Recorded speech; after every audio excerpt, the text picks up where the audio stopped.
the pass to Johnson. Johnson still going. Dummies again. Johnson. Into the weighted round. Round goes in to score. Ali Salvia down the touchline. Oh, this is unbelievable. They're gonna win it. Oh, what scenes here, what scenes. LeBron James, a shot at history. LeBron stands alone. The NBA's all-time scoring record now belongs to LeBron James. Right, we're well and truly on here, fresh in the saddle after a weekend away in Christchurch for the Kiwis and the Kiwi Ferns taking on the Aussies. Had a hissing time, enjoyed a couple of Waitakere daiquiris post-game as well at Hyde Club with the George FM crew. That was a great gig, but I'll run you more through my weekend in detail in your rugby league section. Really looking forward to this week's pod though. The world of sport continues to be jam-packed. So much action to tuck the teeth into. As always, shout out to the TAB, headline sponsors of the Surly Talk Sports podcast, and we really appreciate their support. If you're having a punt this weekend, that's your home of sport and racing punting here in New Zealand. They've got power plays, boosted options, promos galore. Download the app, jump on your website, have yourself a cheeky little flutter. Do it responsibly. Melbourne Cup on Tuesday as well. As I like to say, the ponies are neighing and the bets are paying. Kiwis versus Tonga, AFC versus the Phoenix. Black Caps paying juicy odds to get the sweep in India. Get that, India. Can't wait to have a flutter on that. Of course, all my tips later on in the podcast in the old punting section, but cheers for their support. Better Beer as well. Unreal Tins. It's the brew of choice for the Surly Talk Sports podcast. Only 87 calories, 0 carbs. Surly Talk Sports Golf Day coming up, and they're providing the tins for that one, as well as a Better Beer hole where there is some hissing prizes up for grabs, which I'll reveal shortly as well. But if you're having a couple this weekend while you watch all the sporting action, crack open a can or a bottle of Better Beer. Comes in either, so whatever your vessel of choice is, they've got the boxes ticked there. And cheers to them for getting around us. But as I said before, huge weekend of sport ahead, and a big one just been as well. So plenty of boxes to tick, plenty of bases to cover. So let's get straight into it. Kick her off with some rugby league and my trip to Christchurch. How bloody good. Rugby League God's game, of course, some big games over the weekend, a couple results to tuck the teeth into. I'll give you a bit of a run through from my tour to Christchurch as well, but just quickly before that, some NRL news, a couple little pieces that have jumped out for me that I'd like to bring you up to speed with. The first one, Nathan Cleary having shoulder surgery, that's been confirmed. NRL physio saying he's going to be out for about 4 months, which does make round 0 over in Vegas a pretty tight timeline for him. That Panthers-Sharks game, that's 17 weeks away now. 4 months, quick math, that is 16 weeks, so he's cutting it fine. A real bee's dick between being able to lace up and not. I think either way they would take the People's Chin on tour anyway, so I don't think he's going to miss out partying up on the Vegas Strip, but whether he plays in that game, that's going to be pretty fine. It also just goes to show as well, this is a pretty serious surgery. The fact he was able to play through that amount of pain and still lead Penrith to their 4th straight ring, that is an incredible knock from that bloke. 17 weeks till Warriors in Vegas. Can't wait. Gonna tear the old Strip a new one. Next bit of news as well. Big chat out of the Melbourne Storm. Ryan Papenhuyzen, he could well be gone. Of course, he's come out and said he's going to test the open market for 2026. I think his deal for next year, the final year of his contract at the Storm, is worth about $1.1 million. I think his contract was backloaded, and that is a shitload of tin for a bloke who is an unreal player. There's no doubting that. When he's in form, he's one of the best fullbacks in the competition, and I think alongside your Keanu Keeneys, your Reece Walshes, he really does epitomise what it means to be one of those smaller, fast, electric fullbacks at the moment. At the same time, though, he's injury prone. You know he's going to pick up 1 or 2 injuries at least per season, and unfortunately for him, a lot of them lately have been fairly big ones as well. So apparently the Storm, they've gone back to the drawing board and said, we're willing to offer you around $750K a year for your new contract onwards from there. Papenhuyzen, supposedly he thinks he's worth more than that, and fair enough too, so he's keen to test his value on the open market. You do have to keep in mind as well, the Storm, They've got young throbber in Sua Fa'alongo, the goosey god. His GPM's off the Richter scale. Happy feet. So they're happy to back him in too. And you'd have to think he's probably more around that 300 to 500k pay scale. So they'd save a bit of money there where they could hit the open market and bring in some more young talent as well. So Pappy, keen to test his value out there. And there's big chat. Rumour mill. Yet again, last week got dished up Colsey, wasn't quite right, so take it with a grain of salt. It was in the ballpark though. This week I'm getting dished up. Ryan Pappenhausen potentially signed to the Bulldogs, just needs to pass his medical, which won't actually be plain sailing for him with the amount of wear and tear he's got on his rig, but supposedly he could be off to Canterbury Bankstown, which is pretty rough for Connor Tracy, who I thought was really good this year, and I know the players love him, but at the same time, if you can get a player of Pappy's quality into your facility, you're absolutely going to do it. So maybe Gus Gould, he could have pulled off another masterclass here. Watch this space. The Flying Mullet could be playing for the Dogs in 2026, which would be a huge get. Onto your Pacific Championship results. Fiji towed up the Cook Islands, 56 points to 6. A great game for your same game multis. We had Micah Sivo and Semi-Hard Valame both bagging doubles. Michael Jennings, the old dog, graze all through his lid, but he continues to defy father time, scored himself a hat-trick, and in doing so became the first player to score hat-tricks for 3 different international teams. He's now scored a hat-trick for Aussie, for Tonga, and of course here in this game for the Flying Fijians. A great result for them, big performance to bounce back from a disappointing shift at home the week before against PNG, and shit for the Cook Islands. I feel sorry for them. They just look pretty clueless out there, clearly down on troops, and they were battling. Alex Glenn called into the squad late. He was their SJ, but couldn't quite deliver them the old fairy tale performance. England too good for Samoa at home too, over there in the UK, 34 points to 18. A comfortable win in the end for them. Samoa scored late too to make it look a little bit closer on the scoreboard. Of course, they're down on troops as well, but this England side, man, this next Rugby League World Cup is going to be bloody interesting. They've now got some real talent in amongst this squad, some quality NRL players too. Victor Radley scored himself a meaty, Dom Young was great on the wing, and Herbie Farnworth, the herbivore, the hottest man in Rugby League, he just continues to have an unreal season. Punched out another 200-plus metre performance. Set up tries left, right and centre too. Fuck, as he had a deadly 2024. Back on home soil, of course, the Kiwi Ferns took on Aussie. 14 points to 0. This game finished. A solid effort from the Ferns, who looked good at times, defended really hard, particularly in that first half, and did well to only go into halftime down by the single meaty, because there was so much try-line pressure applied from the Jillaroos,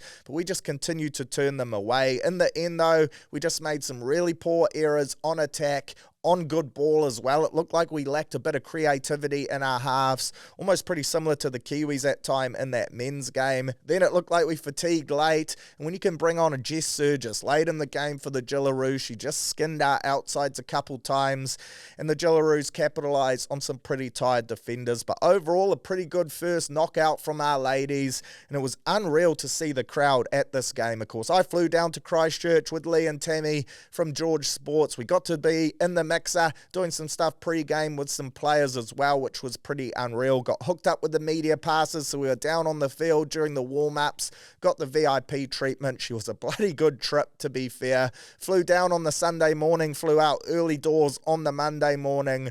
A dusty flight after a pretty big night, made worse by the fact we flew back on Jetstar.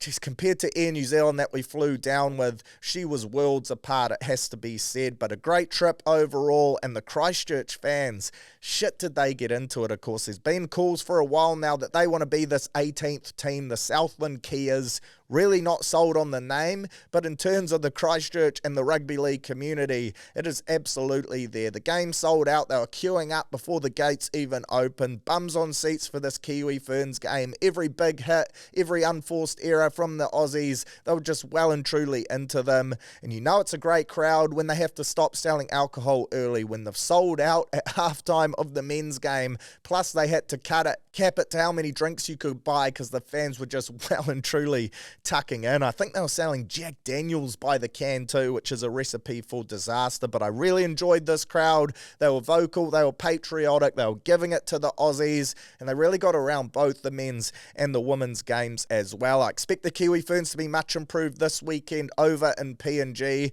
was interesting talking to their media manager. They have to stay in a compound over there because it's that dangerous and the fans are that passionate. They have to put them up behind barbed wire fences just to ensure their safety.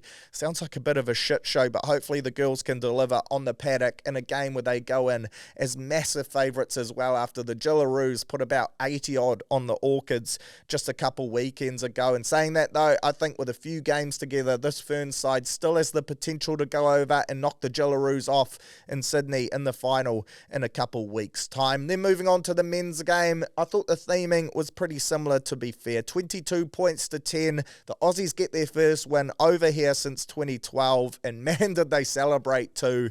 Church bar they hit up. There was videos of course of Tommy Turbo carrying full trays of Haikatsus, which you've got to love. No doubt Mal probably trying to get them on the beers, but the boys, you know, they're modern day athletes. They love ripping into their RTDs, and I have it on good authority. They dropped over 10k. I've heard 12k, the rumoured amount that they spent on the bar, so clearly they enjoyed that win. A great bonding session. They get the weekend this week off so they can afford to be a bit dusty before they rip into that final. But well done to them. Came away with the chocolates. At the same time, I still don't think they were that convincing. They hardly send shivers down your spine, do they? Although we lost, I thought this was a really solid performance from the Kiwis in our first hit out, missing so many star players. Plenty of rust on lots of our starters, but I think we're going to be so much better for that knock. I thought we defended hard, and when you look at the stats, we dominated most of the main categories in order to win a game. We completed at 86% compared to the Aussies at 79%. We won the total meters ran,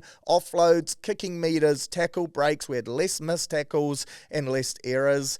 Really, it was just a couple of defensive lapses, two in particular, which led to points for the Kangaroos that cost us a chance at the first big upset. The first one, you got to say, Matty Tomoko just got clean done by Tom Travojevic, and Turbo, he's bloody hard to defend at the best of times, so you can forgive Tomoko for that one. At the same time, if he'd just got up and made that ankles tackle, then that wouldn't have led to that Lomax try in the corner. The other one, the Lindsay Collins try, which he scored early doors, about a 45-metre run away. That was just a simple 1-2 cut. Keanu Keeney caught defending up in the line. Collins just too big. He went straight through, no one at the back, and he just gassed it over to score a try. So a couple lapses there, which led to 12 of these points. And in the end, I reckon that was the difference maker. And yes, you could say Aussie, they should have scored early, and absolutely they should have. Angus Crichton dropping it over the line, much to the delight of the fans. A real rookie error that. Luckily, it didn't cost them the game, and he's got no excuses for that. He went to put it down with his hand that has all 5 fingers. Maybe if it was the 4.5 finger hand, you could let him off, but this was just a true brain fart from him, and you can guarantee he won't do that again. Surely he dives next time he finds himself close to the try line. But from there, it was a real back and forward battle. The Kiwis giving them plenty in the middle. SJ, he had the Steadon on the string. His kicking game was on fire. Led to a beautiful try to Warbrick on debut. That move he put on, stepping Lomax with his back turned to him, that was real Shakira, hips don't lie type of stuff. He was about 1 metre out from the sideline.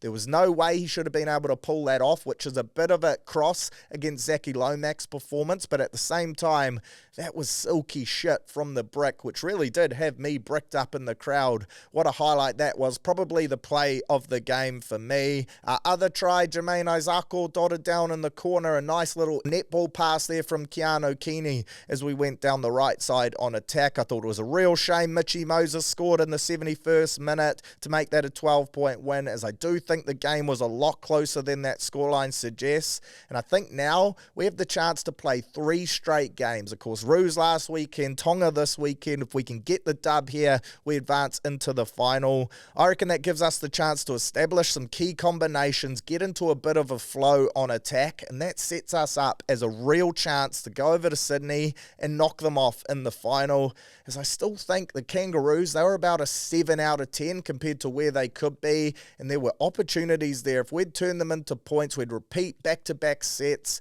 where we just couldn't quite capitalise. But I think a few more weeks in the crease, a bit more time and settle, and I reckon we can make them pay on at least a couple more of those chances. Your standouts for me, for Aussie, mentioned him before, Lomax is a bit of a cross against his name, that one defensive play, but I thought he was pretty unreal in this game. Grabbed himself a double, banged over 2 conversions as well to score 14 of the Aussies' 22 points.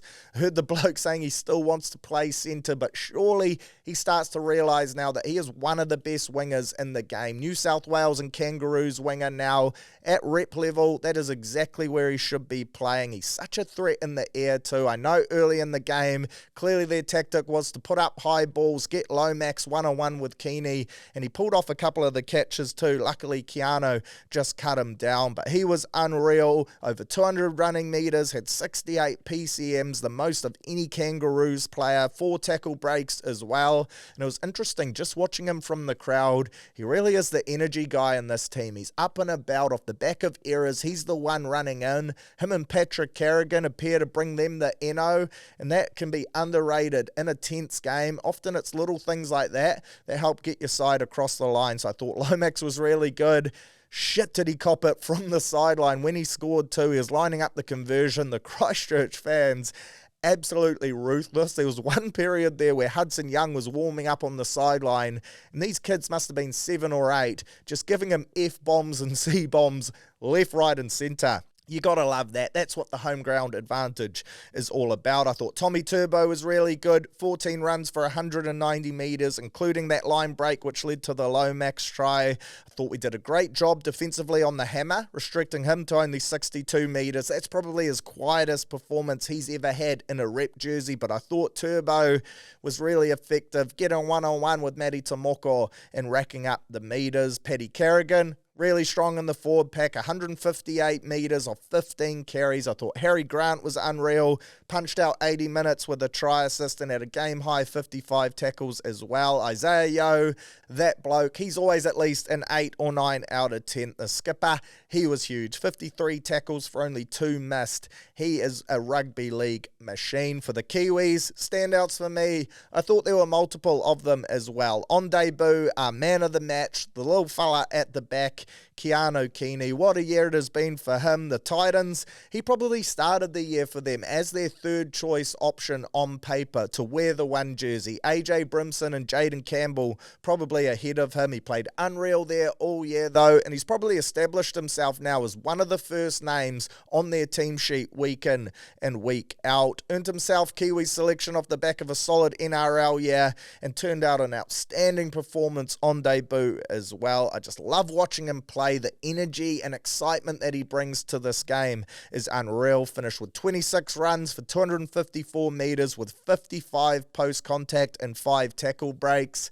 Struggled a little bit defensively, just down to his size, but shit is he brave. He's not afraid to chuck his body on the line, take some tough carries as well. Was getting involved too, wanted to make things happen on attack, which is what we needed. Just running that one playmaker really in the halves. He's a real talent. He's so fearless. Every time he gets his hands on the ball, you just get excited, and you can see the genuine panic in the Aussie team as well. He can make something happen from nothing with his footwork, his speed, and his acceleration. And to me, he's the perfect blueprint of what Taine Tuopiki could be for the Warriors next year if we give him a chance in the 1 as well. He's like your Reece Walsh, your Pappenhausen, those smaller bodies. Ball playing ability is really good, and they just throw a different body shape at the defence, which is often hard for them to adjust. So I think these two could be really similar players.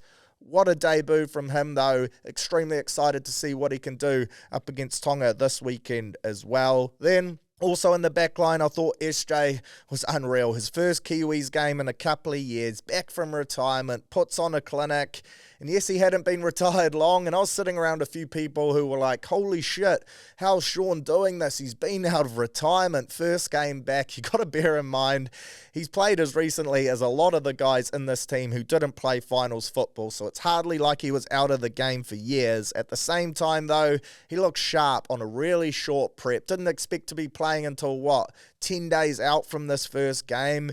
And he looked bloody good at a try assist, a line break assist, 680 kick meters, 3 forced dropouts, in a team where he was clearly only our kicking option, and Aussie just knew they had to load up and put pressure on him. To put in a performance like that with the boot is truly elite. No one else in this team kicked for a single meter, so it was just all eyes on SJ, and still he delivered 107 run meters, and I thought he just guided this young team around perfectly. Thought it was a great knock from the veteran.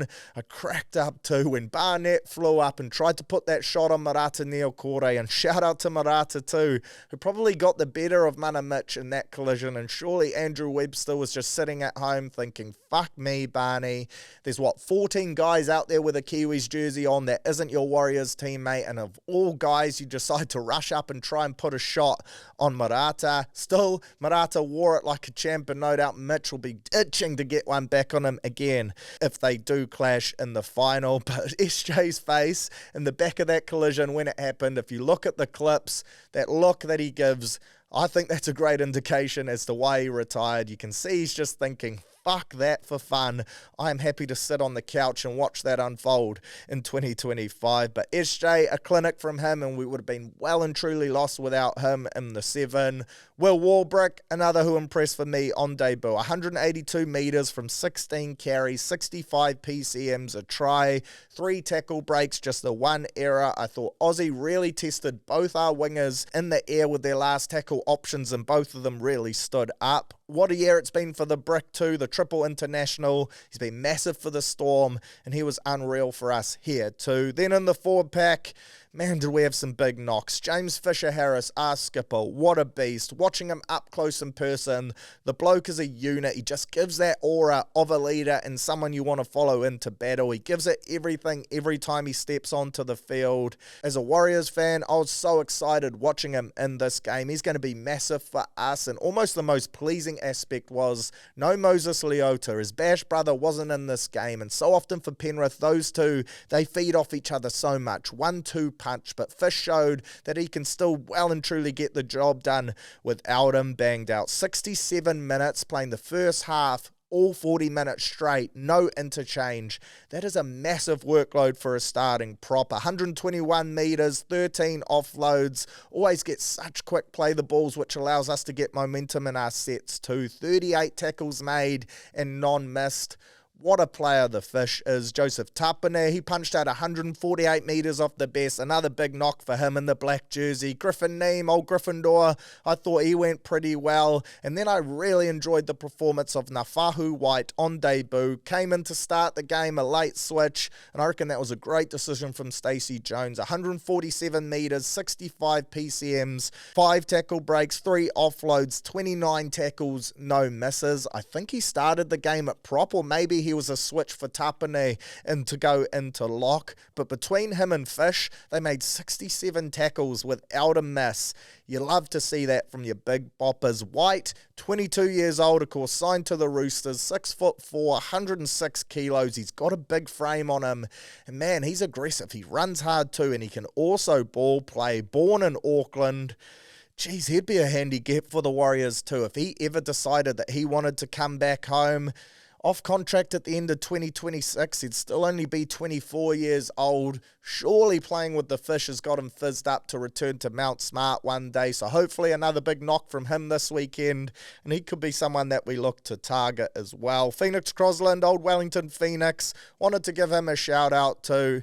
Up and down year for the Knights. He's played at hooker, been thrown in the deep end, chucked in the halves, played in 14. But still led us with 48 tackles, played 70 minutes straight in the middle. Thought he did a great job. His line speed was great for us on D, and while he lacks a bit of that creativity around the ruck that I thought we really missed without a Jeremy Marshall King or a Brandon Smith, I still reckon he put in a bloody honourable performance. So overall, disappointed to lose. First time Aussie has beaten us here over the last 3 games, 12 long years, but I thought it was a good first up hit out for a very new look side, a lot of new combinations, and I think there's some real potential there. I expect us to improve a lot and pretty fast as well, which sets the scenes for a real lip licker this weekend at the home of Rugby League, the Fortress, Go Media Stadium, Mount Smart. Kiwis up against Tonga. Tonga coming in off a week off, which I like for us too. That can be a little bit disruptive for me. You want to play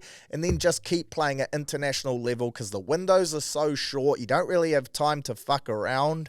This is going to be some game, though, with some crazy matchups, particularly in the middle of the field. The crowd is going to be hissing. It's going to be a sea of red. And then we get the Sipitao up against the haka to set the stage before the whistle is even blowing. This is going to be some occasion on your Saturday night. For the Kiwis, Stacey Jones, he's stuck to the same 13 with the only change coming on the bench. Leo Thompson, he is back, and he has the potential to make up for Moses Leota not being there and become that bash brother for James Fisher-Harris. Stacey, he's clearly going for size here to take on that Tonga forward pack too, pushing Jordan Ricky off the bench into the 19th spot. No doubt the female population of Auckland will be incredibly gutted to have to say when the names came up on the big screen prior to the game last weekend in Christchurch. SJ, the biggest reaction, but hot on his tail, Jordan Ricky, of course. He is a Christchurch lad on debut, so they got around him there. But the amount of squeals I heard from that teenage up to 30 demographic of females was massive. Hey, if it brings in a new fan base, then I'm well and truly all for that. But just the one change, Leo Thompson coming in to the Remo, and I think he is going to rip in with Marata and Griffin Neem off the pine. That matchup with Paseka, Satili Tupanua, Suia Wong and co is a real lip licker. Aaron Clark, again, listed as 18th man. Stacey Jones resisting the temptation that many people have been calling for, rolling out Nikarima at 6, moving CNK to centre, dropping Hiku and bringing Clark into the 14 jersey. And I will say, I do think we missed Cody's creativity on attack. Only got about 10 odd minutes, and I thought at times we were pretty predictable once we got down to the red zone. Everything was being played through SJ, so I do think we could do with the 8% Cody's on attack just to give us a couple more attacking options. CNK, he's a world-class centre at international level, so he would well and truly do a job there. At the same time, though, interesting on the other side of the ball, CNK made 31 tackles, and I think defensively, Cody would have got eaten alive in that game up against the Aussies. Tonga, some huge second rowers. They're going to be going hard at our edges, and I do think Stacey's just prioritising D there and keeping Chance at 6. I do want to see Cody play some more minutes, though, and we throw some different pictures at Tonga, because I do think our red zone attack needs to be a whole lot more potent. At the same time, another week of combinations will go a long way in ensuring that. In terms of our attack, and just on that point, for this game, I reckon we go hard at the Tongan edges. That's where all of Aussie's points came from. The Hammer scored 1, got held up. Turbo scored 1, dropped 1 over the line. Tommy Dearden went for a scoot and scored down the right late in the game too. There's opportunities there to isolate both half and centre pairings on both sides of the paddock. Tuilolo here and Moses Sully on one side, and then you got Isaiah Katoa and Paul Alamotti on the other. And for me, Aussie, they laid it down, attacking Katoa and making him get through a shit ton of work defensively.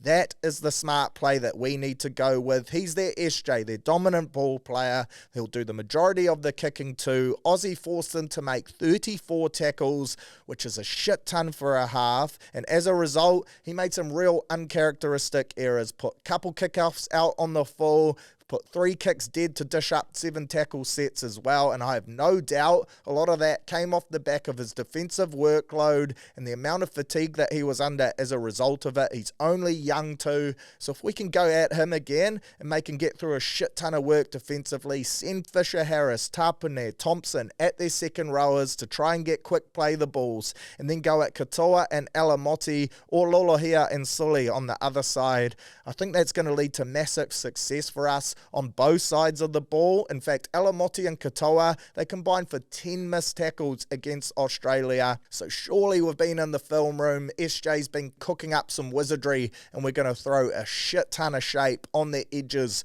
which will hopefully lead to points for Tonga. Just the one change for them, Roosters youngster Sueo Wong added to the bench in place of Keon Kolomatangi, who has left the squad to be with his partner, who's due to give birth. Love this for us too. Keon off the bench is a fucking scary sight, and Wong, he's still a quality footballer, but he hasn't played the minutes this year for the Chooks. He wasn't in their 17, only his second performance for Tonga after debuting last year, so I do reckon there is a bit of a drop-off there. Christian Wolf, he's rolled out the same 17. Apart from that, though, resisted the urge to go with Tolatau Kola in the centres, which I love for us. Alamoti, massive target on him for me, and surely we just throw plays at him all day long. But like I said before, some massive matchups which I can't wait to see. The forward pack alone, Fisher Harris up against Adden, Tapane against Kafusi, Isaiah Papali'i and Sorensen up against Hamole and Katoa, Nafahu White up against Taumalolo, then off the bench, Thompson versus Paseka.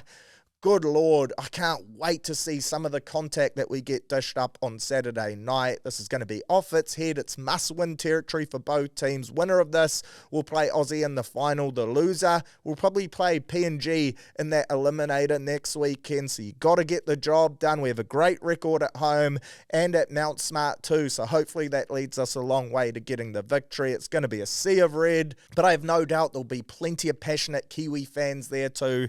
And hopefully we don't get drowned out. So if you're heading along, I'll see you there. Maybe a couple tins at Lily World pre-game, but this one's going to go right down to the wire. There's going to be some big shots, plenty of feel and emotion. Get up the mighty Kiwis. I reckon 1-12, but we'll touch more on that shortly in the punting segment. Of course, the Kiwi Ferns, they will be looking to pump PNG, and I think they will do just that. And then PNG, I think they'll be way too strong for the Cook Islands, and what should be another good weekend of Pacific Championship footy. Kia's in the wee, baby, and get up the lads. Bounce back performance on ways.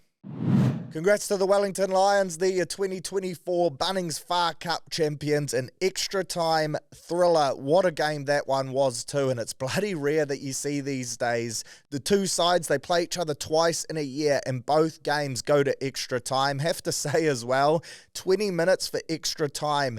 That right there is fucking brutal, but Wellington, too good in the end. They get the chocolates, and to be fair to them, they've been the best team all year. And when you think about it, the circumstances they've been dealt with down the stretch as well. Losing Peter Lakai, who's been a mainstay star player of their team. You could also argue they lost your Ruben Loves, TJ Perenara, Safo Amoa, but those guys hadn't played a whole lot for them. But Lakai, he was in there week in and week out as well. A massive loss for them. Then they were losing hookers, dropping like flies. Lenny Apasai hit the lace up, even though he was far from 100%. Hika Elliott, of course, I mentioned last week, the rumour mill dishing up Dane Cole's a potential start. He wasn't to be, but we got the 38-year-old Hika fresh off a season with South Canterbury, and he played some bloody valuable minutes as well. He actually played some good code too. Their line-out went a whole lot better whenever he clocked in, but well done to Wellington. Julian Savia winding back the clock, the bus. He looked back to 2015 World Cup form, scored 2 great tries, was getting rid of defenders, turning them into doormats, steamrolling his way to a double meaty. Overall, the better side in this competition did walk away with the championship. Got to feel gutted for Bay of Plenty though, of course. I think the last time they won it, just the once, and that was the first year of the NPC. I believe it's about a 50-year drought since then, and they came agonisingly close, put up a massive performance right down to the wire, had their opportunities as well. In the end, I think the difference was Wellington's work defensively. That period at the back end of the first stanza of extra time, I think they defended, 27 plus phases.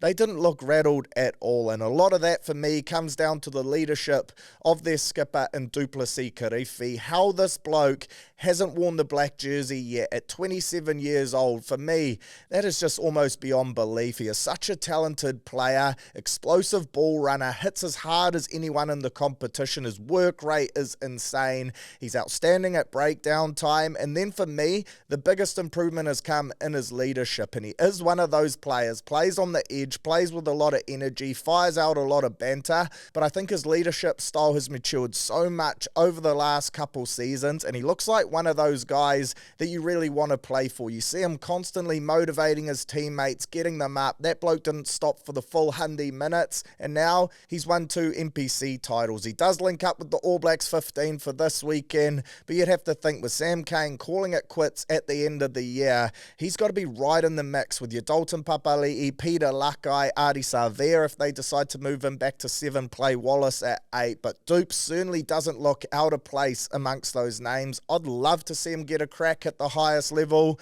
If not, and I've said it a few times now, but I reckon it'd be a hissing second rower lock option at Rugby League. His work rate through the roof, he's built like a brick shithouse as well, and I reckon he'd go great in the 13-man code. But well done to Wellington, they got the dub. I do have to say, 20 minutes extra time, way too long. I actually prefer that golden point method. To ask players to go 100 minutes is a monstrous task, and shout out to Kumara as well, the Bay of Plenty prop. I think he went 90 odd minutes straight. Luaki the same for Wellington. There were some massive knocks from some key players. Jackson Garden-Bishop thought he was great for Wellington. Cool to see him get the win too on his 100th game. Of course, his brother tragically passed away earlier in the year, so that was nice for the Garden-Bishop family to lift that trophy as well. Draws the curtains on a hissing NPC. Man, do I love it. And the fact that this game was more exciting than the All Blacks game, I think is a real testament to how important this competition is and just how good the standard of rugby is that is played each and every week as well. Great little segue there into the All Blacks game up against Japan. And for me, this one was a real roller coaster. I thought we were good for 30 to 40 odd minutes throughout this game. We got off to a slow start. Japan looked like they might have had the upset in them. Then we really hit our straps, and once we did, we just blew them off the park. Once we found our rhythm, our structures, start to implement our game plan, Japan just couldn't go with us at all. Then we rolled the subs shortly after halftime. We continued to try play fast, but we had no shape or structure, and it just turned into messy, fuck it footy. We were really chancing our arm. We couldn't play multiple phases without the ball hitting the deck, and I thought we really lost our way. I also thought a couple players really put their hands up to show that they're the real deal, and a few established All Blacks kind of put some confusion in people's minds as to whether they're currently playing their best football and if they should be in the 23 for these big games coming up on this Northern Tour. Your standouts for me in the forward pack, Wallace Satiti again. He is just a freak, this bloke. We've seen him rise to the occasion at NPC level. Then he jumped into Super Rugby for the Chiefs, and he was outstanding at All Blacks level. He's been insane, been a real revelation for us this season. He's been that bolter who has turned into one of the first names you chuck on the team sheet week in and week out. His ability to run beautiful lines, his late footwork at the line leads to multiple line breaks as well. And in open space, he looks so comfortable. He's got that work rate. He was playing in his preferred position of number 8, and I thought he looked bloody good there too, which must ask questions of the All Black selectors in the future. For so long, people have been calling to see Ardie play that 7 role, and Wallace is pretty much another Ardie. He looks great at 6, he looks unreal at 8. No doubt he could play 7 too, but it does bring up interesting questions around the dynamics of our loose forwards, and if they may look to tinker with that in the years to come. There's still plenty of chat. Shannon Frizzell, he's going to look to come back with Richie Mo'unga in 2026, so does Frizz play 6, Ardie 7, and then Wallace at 8. That is bloody exciting too. I thought Patrick Tuipulotu was unreal as skipper in this game. Took care of the physical stuff, which we all know he will do, but then scored a beautiful try out wide where he had a bit of work to do as well. He was great at line-out time, and I reckon he was just that cooling head we needed in the forward pack at times when things started to get a little bit helter-skelter. I thought Samipeni Finau was great as well. He's that physical enforcer, and when he's on, he's right up there with the best in the competition. When he's off, he can go missing too, so his biggest knock is just finding that consistency around his game. At the same time, I reckon the makeup of the loose forwards plays such a big role in how he plays. When you look at it on the weekend, you had Sam Cane, that workhorse, you had Wallace, who's your ball carrier. That just allowed Samipeni to just be that bruiser on D, And fuck, he didn't miss on multiple occasions. I said last week, whoever was at 10 for Japan would be shitting bricks. He caught his body as well. Plenty of people saying it was late, but that's just trademark Samipeni. I thought he was really good. Whether he's played his way into a bench role will be incredibly interesting. In the backs, I thought ALB was exceptional again at 12.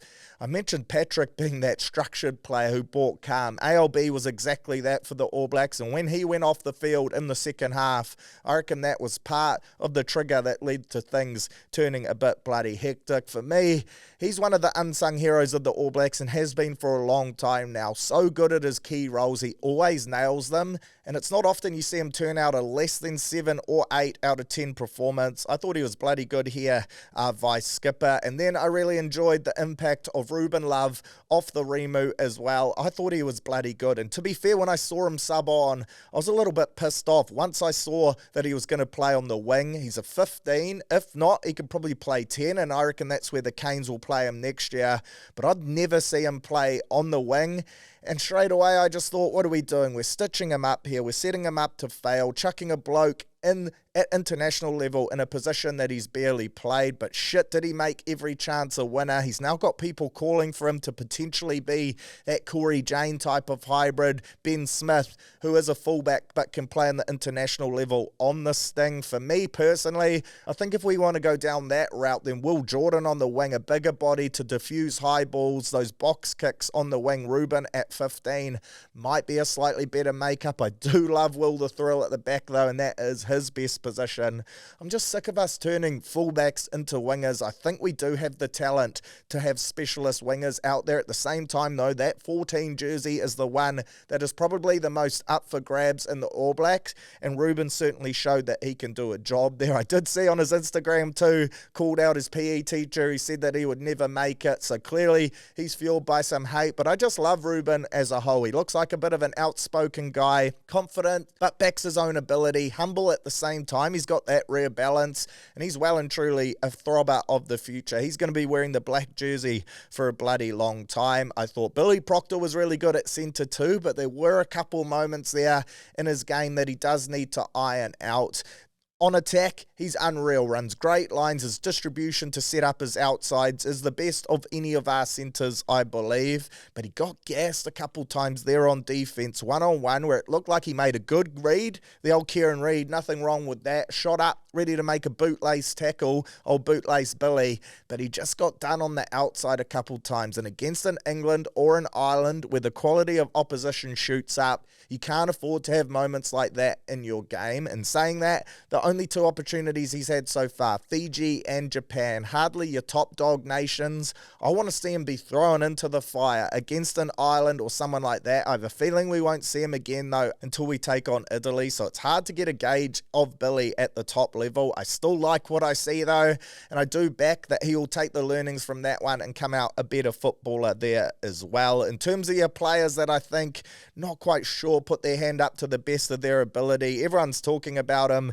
It has to be Damian McKenzie, of course. Your 10, that's your conductor. They set the tone on how you play, and he can be a bit helter-skelter at the best of times, and I think that shone through in the last 20 to 30 minutes of that game. And saying that though, defensively, I thought he made a couple massive one-on-one tackles where Japan had broken the line. 2 or 3 occasions, last line of defence, close to the try line, just body on the line, not the biggest bloke, but he certainly can defend, and I thought he saved us at least 10 to 15 points there, D-Mac. I do think he's made his bed, and he's going to be set for that 22 role now. I think Bodie will start at 10 this weekend. That's an absolute shoe-in, and I think that performance on the weekend from D-Mac shows that he's still kind of that impact 50, 60-minute mark at international level. He can tear teams apart, but he doesn't quite have the complete rounded-out game at the highest level to wear the starting 10. So an interesting game, this one for me.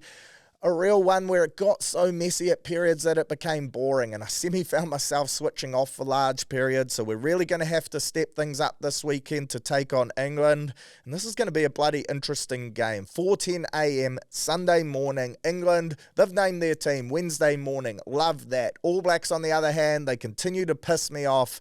They're rolling out a Friday morning team naming. We went early last week, we've gone back to our old habits this week, so again we just have to guess and assume as to who is going to be in the mixer. Scary times though. England name 5 captains, 1 captain, 4 vice captains.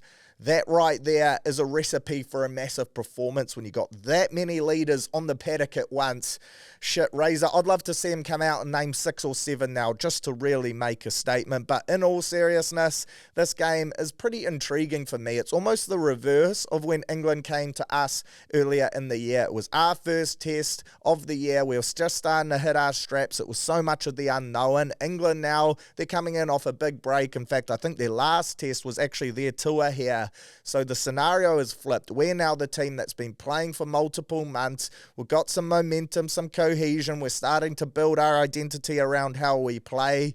England at Twickenham, it doesn't get much bigger than that, and England will be fired up to right the wrongs from early on in the year. They've got a fairly settled team as well. Spencer and Slade, the biggest changes for them in the back line, but they've still got some massive names in the squad, in their full pack in particular. Atolje gets the nod at lock. The battle of the loose forwards, that is going to be massive. Young Cunning himself, the great ex-Westlake lad, he's a big body at 6, and he'll be looking to run amok. Had a great tour down here earlier in the year. Curry and Earl, both of them world-class footballers. And you got Marcus Smith at 10. His battle with Bodie will be interesting. Furbank at the back. He's a talented player that I reckon wouldn't look out of place in a New Zealand side, just the way he likes to play too. So between him and Smith, I still think that this England side will look to razzle it up. Twickenham sold out. There'll be plenty of expat Kiwis with bums on seats too. But you just get the feeling, man, we're going to have to go to another level this week. At the same time though, clearly that was our B team last week, and the lads will have been locked in around this game and playing England for a couple of weeks now, so surely Razor and co have been cooking up a game plan ready to take them on. I really hope we get the job done here. I do think though it's going to be a 1-12 clash, and it's going to come down to key moments. Who steps up in those minutes where the game is on the line? 4 a.m, that's a real kick-ons time slot too, so hopefully few beers at the Kiwis versus Tonga game, and I'll still be conscious enough to tuck the teeth into this one. Then following that too, it's a bit of an All Blacks doubleheader with the All Blacks 15 taking on Munster, 6:30 a.m. Don't know what to expect from this one. Don't watch a lot of Munster throughout the year, it is fair to say, but this All Blacks 15 side, although the starting team hasn't been named at time of recording, there's so much exciting potential here. I do note Ruben Love, he's been released to the All Blacks 15 as well, so just on that All Blacks team, I expect them to roll out your run-of-the-mill. Same team that took on the Wallabies in our last game of the Rugby Championship. It's interesting to see the makeup of the bench, particularly in the loose forward trio, Blackadder and Jacobson. Haven't heard an injury update from them, but if they're good to go, then I'll be interested to see if either of those get the bench spot. Then you got Samipeni fighting it out with them as well. Christian Leo Willie, I see he's stayed on, so maybe he would be another Crusader that somehow shoots his way into the 23. I'm also really keen to see the makeup of the 9-21. I think it's going to be Cortez, of course, got the week off last week, feed up, and he's earned the right through his form this year and his availability to get the start in the 9. Him and Roygaard, potentially the best 1-2 punch in world rugby in the 9 jersey. So keen to see those two combo up. And in great news, I believe Geordie Barrett, he's going to be good to go. He's recovered from that MCL injury. Apparently he's been ticking all the boxes at training, kicking as well. So I assume he'll come back into the 12. Rico Ioane in the 13. ALB back to jersey 23. So in terms of selections, not expecting many surprises there. All Blacks 15 though, listen to this potential backline for me. I think they'll have the plumber at 10, Finlay Christie, either him or Noah Hotham at 9. You can rotate them for me. I'll probably give Finlay the start just for experience and then have Noah come on late, although Noah, he's kind of that 3rd or 4th All Blacks 9 at the moment, so maybe Razor pulls the strings there. Plummer at 10, midfield you can either go AJ Lamb or Riley Higgins at 12, both great options. 13, Amoni Narawa. Then on the wings, I'm thinking they go with Shooter and Naholo, which is unfortunate for Shooter, of course, preferred position of fullback. I'm sure he'd love to wear the 15, but the fact that Ruben Love's gone back down there now, unless Razor sees him now off the back of last week as a genuine wing option, then I reckon he pulls rank and gets the 15. I wouldn't mind seeing it the other way around. Love and Naholo on the sting, Shooter at the back, just for his creative playmaking ability. But either way, That right there is a lethal backline, and if they can get good pill from this young forward pack, I reckon they could have their way with Munster. Munster at the same time, though, a proud club stacked with quality talent. You know that the fans will be out in a major way for this one, so I'm actually really excited to watch this game. Could have a bit of fuck it footy about it as well, almost like a pre-season-like feel, but there's plenty of players in this All Blacks 15 that will want to put their hands up. We know that there's going to be injuries throughout this Northern Tour for the top side, and a couple big performances this week against Munster, next week against Georgia, and you could find yourself in the real deal, the All Black side, for a couple of those games, particularly against Italy, where they may look to rest a couple rigs in the final game of the season. So incredibly excited for that. There's another international game this weekend as well, I think. Yes, Scotland taking on Fiji, so I'm keen to see that one play out. Australia get their tour underway next weekend up against England, when of course we will play Ireland on that same weekend as well. France, Japan, so there's some great games coming up. November footy, you got to absolutely love it. Unfortunately, the NPC she is over, but there's still plenty of football yet to come as the All Blacks look to right some wrongs a couple hours earlier in the year. Can they go the clean sweep? It's not going to be easy, but a win this weekend on the road at Twickers against one of our most famous rivals. Could this be the last time England play the All Blacks without Hoskins Sotutu at 8 as well? Mouth-watering stuff, a real lip licker. Can't wait for this one early doors on your Sunday morning. Weekly wrap time now. Shout out to the Black Caps. 2-0. Get that, India. We silence the haters who say that first test win was a fluke. We back it up with another big performance and put out the milk and cookies, because Santa Claus, he is delivering early, dishing up the wickets galore. 13 wickets for 157 runs. Gotta love that. Third test starts Friday. No Kane again, but we don't need him. We've shown already we can get the job done without our best player, so on we march. Would love to see us pull off 3-0. That would be iconic scenes. India would be in turmoil. We continue to be their bogey side, which is bloody good shit. Formula One, Liam Lawson, shout out to him. Wasn't the best day for him on the track in difficult circumstances, but just love that image of him flicking old Perez the bird. That is what it is all about. The Mexicans ripping into him now on socials as well, but of course those two fighting it out to get that second Red Bull seat. You gotta love it. The cheeky Kiwi just taking on everyone, not afraid to rattle a few cages, and it was another strong showing for him despite the results probably not being where he wanted them to be. Silver Ferns, well done to them. Humped the Diamonds to make it 3-0. The Constellation Cup is coming back to New Zealand, and it hopefully sets the scene for a famous down trailing as well. We went over to Perth. Many people saying, can we get the job done on the road after putting in two impressive performances at home? But shit, we almost played even better over there. A massive dub. Nolene Tauroa has the side absolutely humming. Grace Naweki's a freak. Everyone really performing to the best of their abilities. And we look like an unreal side. We're a fucking pleasure to watch when we're firing on all cylinders. UFC 308. That card was off its head. Robbie Whittaker getting his teeth moved back. That photo was sickening. I think Daniel Cormier was the one who shared it, but his front teeth basically it moved back to halfway into his mouth. There was chat, his jaw was broken. It wasn't quite that. Instead, I think he's had this injury before too, where his front teeth have sunk in, so no doubt he's going to need a bit of time to recover from that one. A trip to Turkey to get some veneers, and maybe he gets himself a fresh lid as well, the old 2-for-1 special, and he can get back into the octagon. But fuck me, his Hamza, one scary bloke. I don't think people will be lining up to fight him.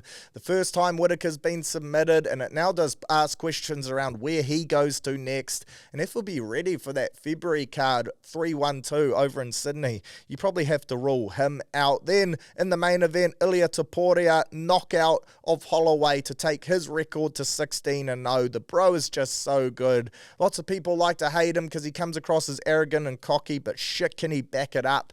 One scary bloke. Was interesting to see Volk walk in after the fight to head into the octagon and say he's keen to go again. Maybe that could be the headline in February. At the same time, I don't see why Topuria would come down to Volk's country and make that happen.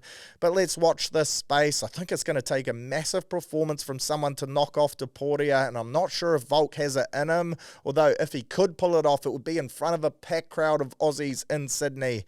I'd love to see it happen. That would be one heck week of a main event. Bit of an NBA update. Lakers, unfortunately, undefeated season that I called last week, no longer a possibility, but hey, that's fine. We'll just go 81-1. It is what it is. Went down to the Suns in a bloody close game. AD continues to be a freak, though.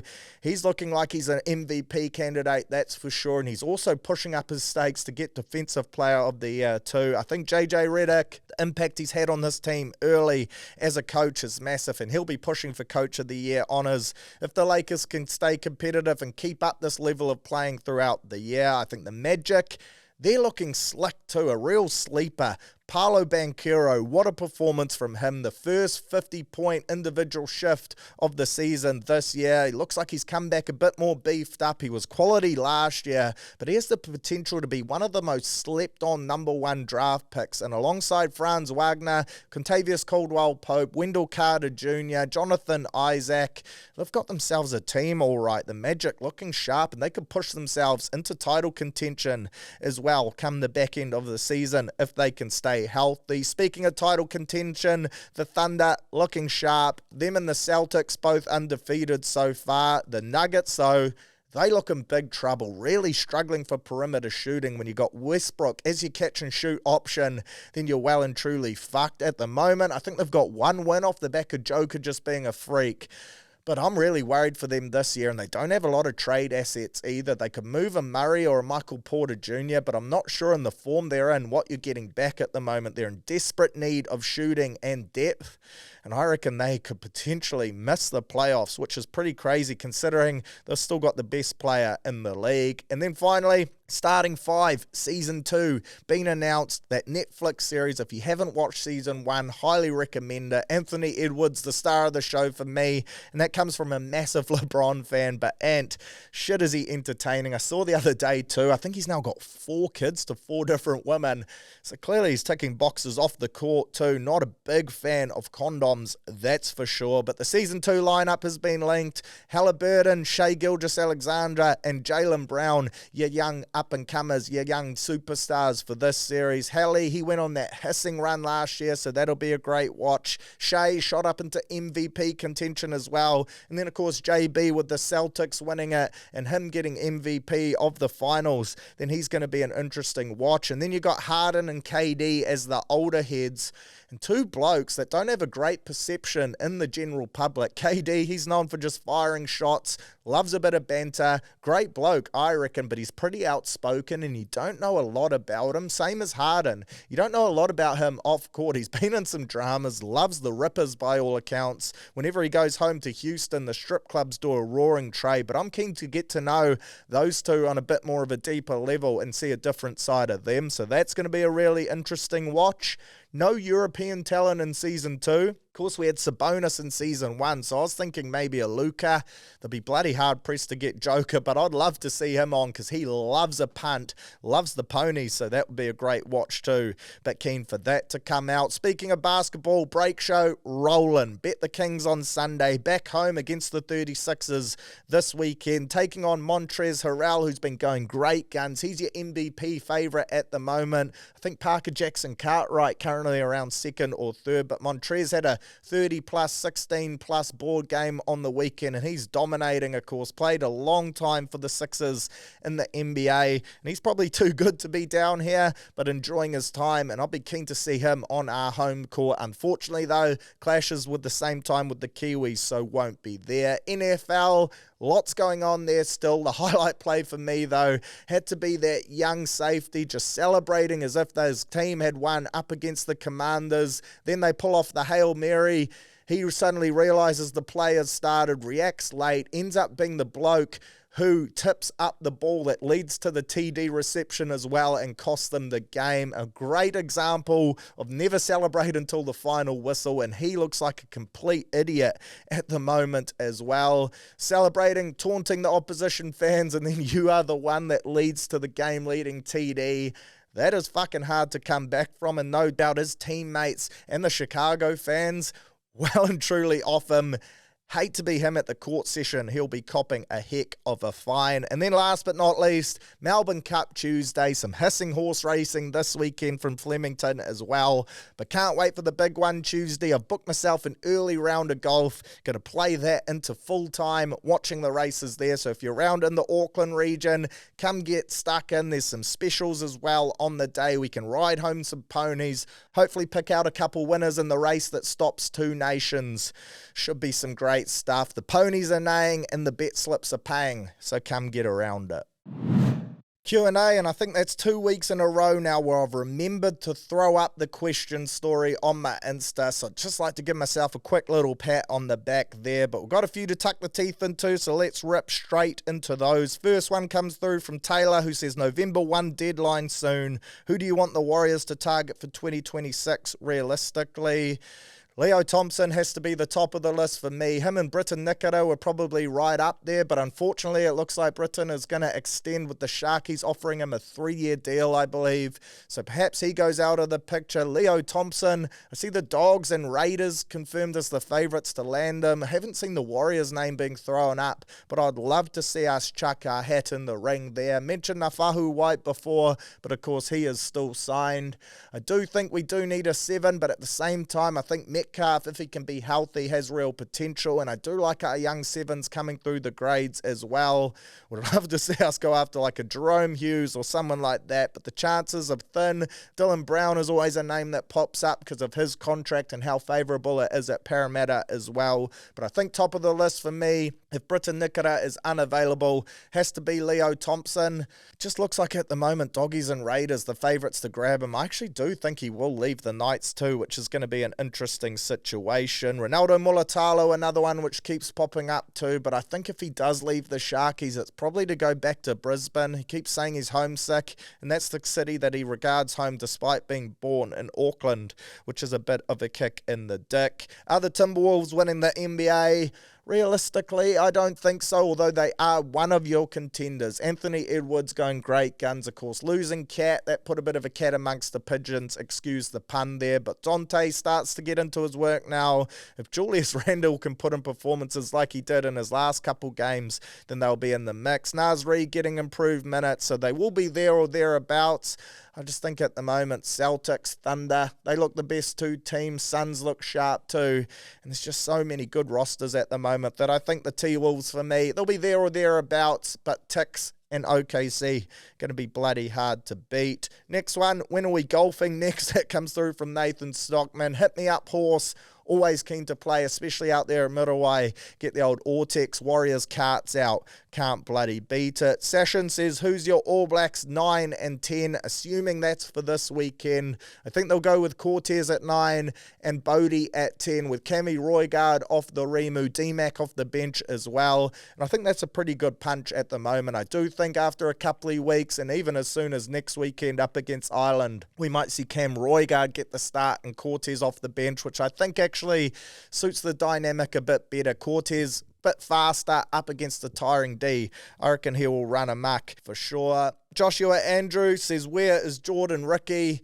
Assume that is because he's not in the 17 this weekend. If that was a female asking that, then I'd maybe take it as a where is Jordan Ricky staying, because I'm keen to try and meet up with him. But yeah, pretty Ricky, just the player to make way this week. I think he only got, 10 or so minutes last weekend, maybe 15. We've clearly prioritised size up against the big Tongan pack, and he's the player that makes way.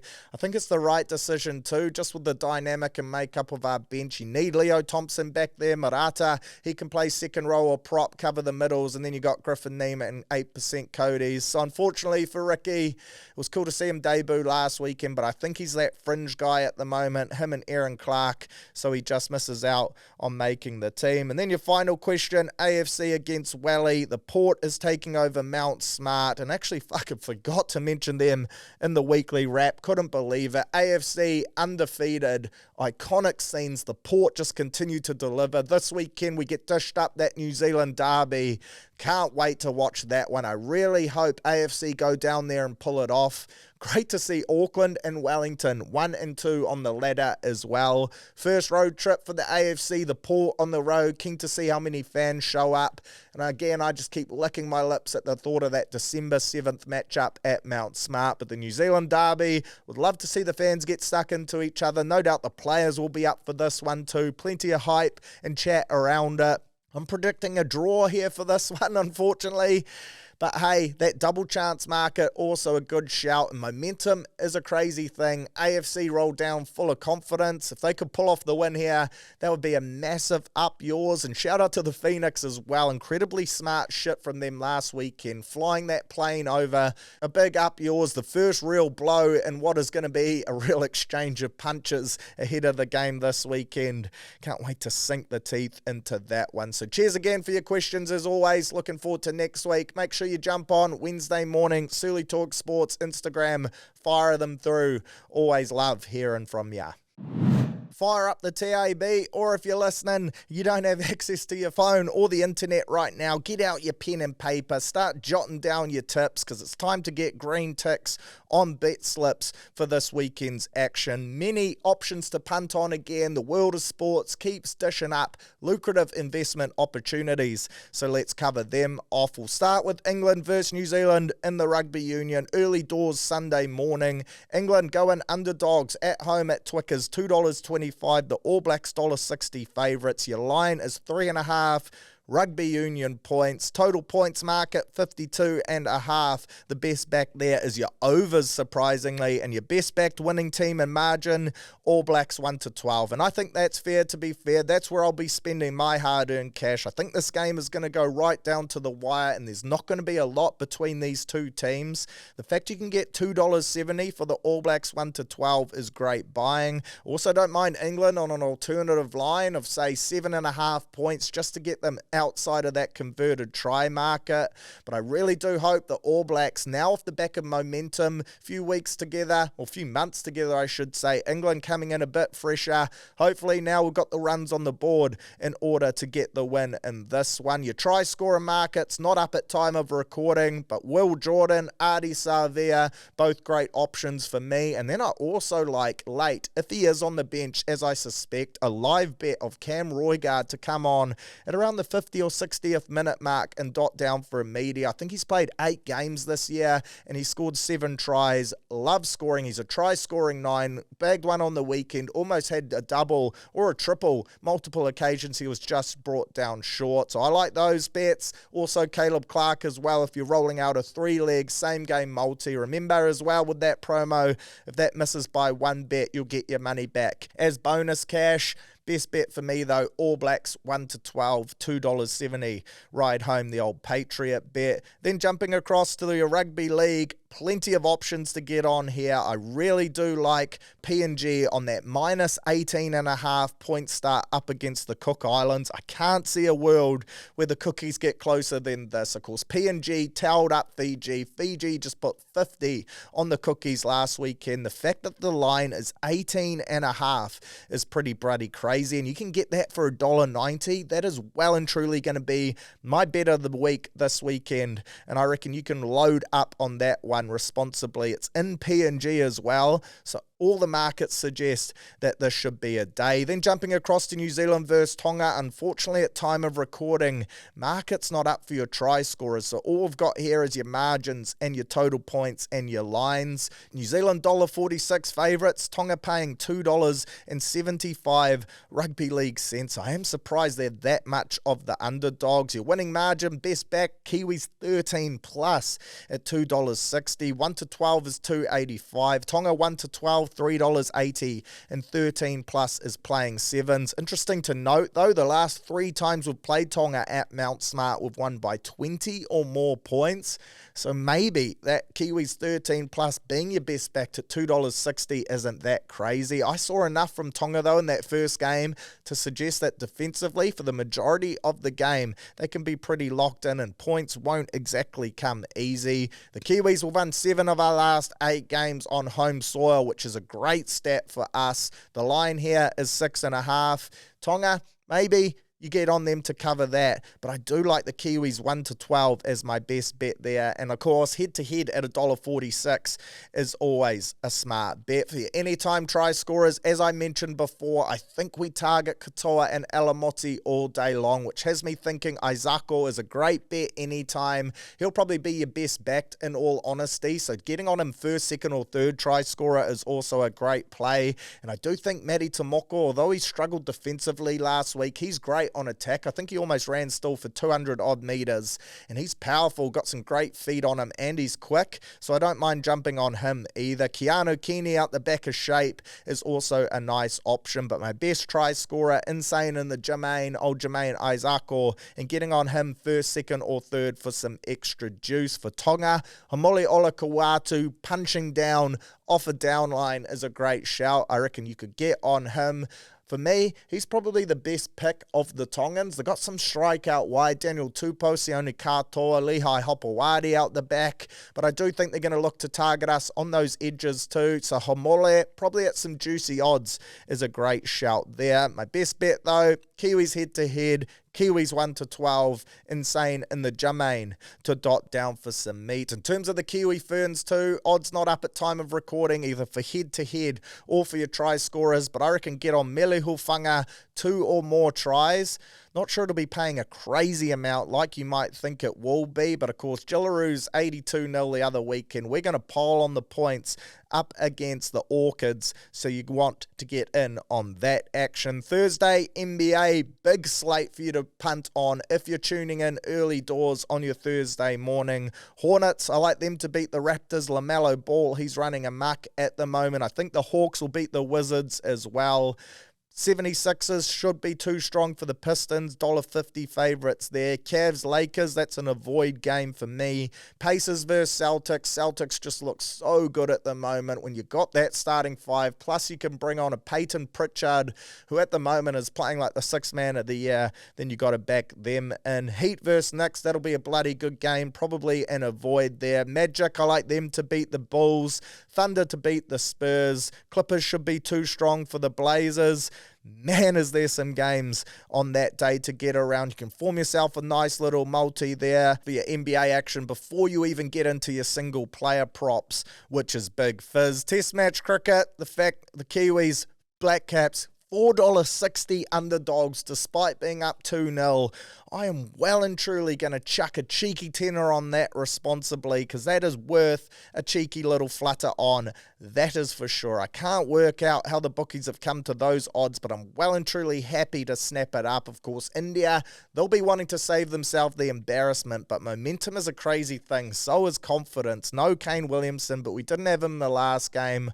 I reckon we get the job done here. $4.60, yes please, is a nice little Ivan Leary option on your multis. NFL this week, Jets taking on the Texans. Texans underdogs at $2.05. Jets in a world of chaos at the moment. So I reckon jump on Houston there, both head-to-head and on the alternative start.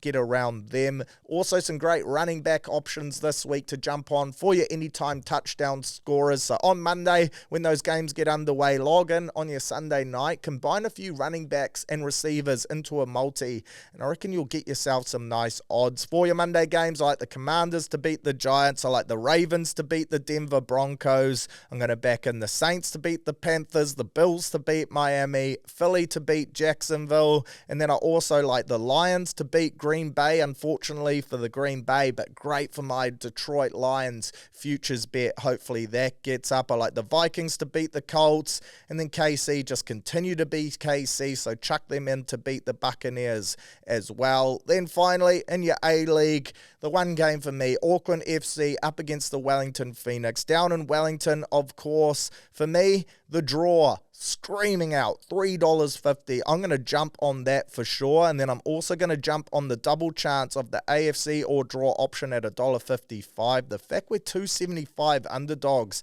seems pretty crazy to me, and with a 27% draw possibility dished up by the TAB, I reckon $3.50 for the normal time draw is a great leg right there. Multi that up with the Black Caps, and you could find yourself a heck of a payday that I will well and truly really be trying to land myself. So some great punting options this weekend. Unfortunately, try scorers for your rugby and league not up at time of recording, but make sure you check out the promo section on the TAB app or website closer to kickoff so you can take advantage of all the different promotions and odds available. There'll be your power plays and your boosts, plus Melbourne Cup Tuesday. That is going to be huge. No doubt the TAB have something special up their sleeves for that. So get around it. A huge weekend of sports punting. The portfolio could well and truly be full. So hopefully it's green ticks on bet slips. Multis coming in left, right and centre. Should be a Daryl Tuffy weekend for the TAB, but a great one for us, which is what we want as punters. And of course, as always, R18 and gamble responsibly. Right, that's us for another weekend of STS, a full sporting calendar, a real lip licker. Can't wait to sit back on the couch and watch all of that. Of course, Wednesday, Arvo, when I'm recording this, I'm actually heading along to Travis Scott tonight as well, so that should be a heck of an experience. As always, hope you enjoyed the pod. Enjoy your weekend ahead. If you're having a bet, do so through the TAB and gamble responsibly. If you're having a couple tins, make them better beers and drink responsibly as well. Get up the Kiwis, get up the AFC, get up the Black Caps. Good luck on the punt for the Melbourne Cup if you're having a flutter, and I'll see you at full time. Otherwise, catch you back here, same time, same place next week to reminisce, hopefully on some great results, a famous Kiwi win to set up a lip licker of a final over there in Sydney for the Pacific Championships. The All Blacks and All Blacks 15 going the big lift. Shooter delivering with try scorers galore as well for our multis and our bet slips. Go well, have a good weekend. Big fizz. Up the mighty Kiwis.